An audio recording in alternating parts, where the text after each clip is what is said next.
Yes, mga kababaihan, alam nyo, like ko sinasabi, na wala na yata ang pinakamasipag na tao sa mundo kung mga kababaihan.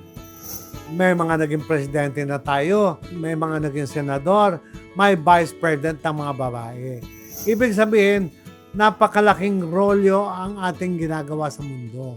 Pero ang gusto ko ay, ang mga kababaihan ay mag-focus sa paghahanap buhay. Dahil ang mga babae ay magaling magsalita, magaling mag-inganyo, at madaling makagawa ng pera. Ang ating mga asawa, pag kinsenas katapusan ng kita, ang sweldo, yun na yun. Pero ako babaihan, naku, ang dami-dami nagagawa.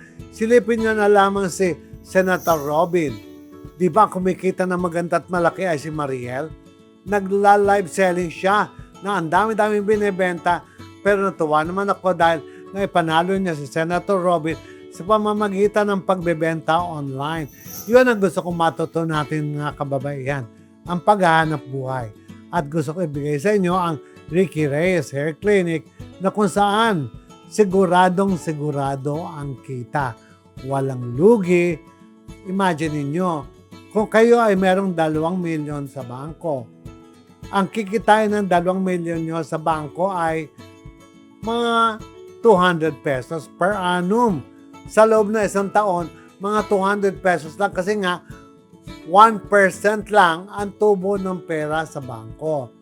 Pero pag nilagay natin sa negosyo, sa Ricky Reyes Hair Clinic, wow! Libo-libo ang kikitain nyo araw-araw.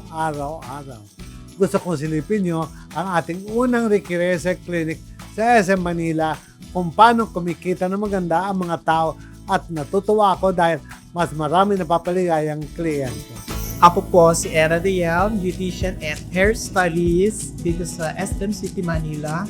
Ricky Reyes Hair Clinic. May higit 2 buwan na kami bukas.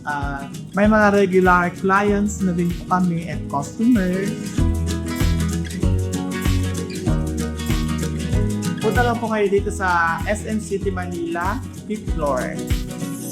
O di ba naman, yun ang importante, yung matatawag natin ang bawat kababaihan ay magkakaroon ng self-esteem. Yung bang sasabihin niya, wow, imagine, nagagawa ko to, pwede akong kumita. Kahit hindi ko kayo nakapag-graduate ng college, napakasimple. Pagpapaganda lamang ang ating gagawin, marami na tayong mapapagandang buhay at magiging maganda ang kita natin sa araw-araw.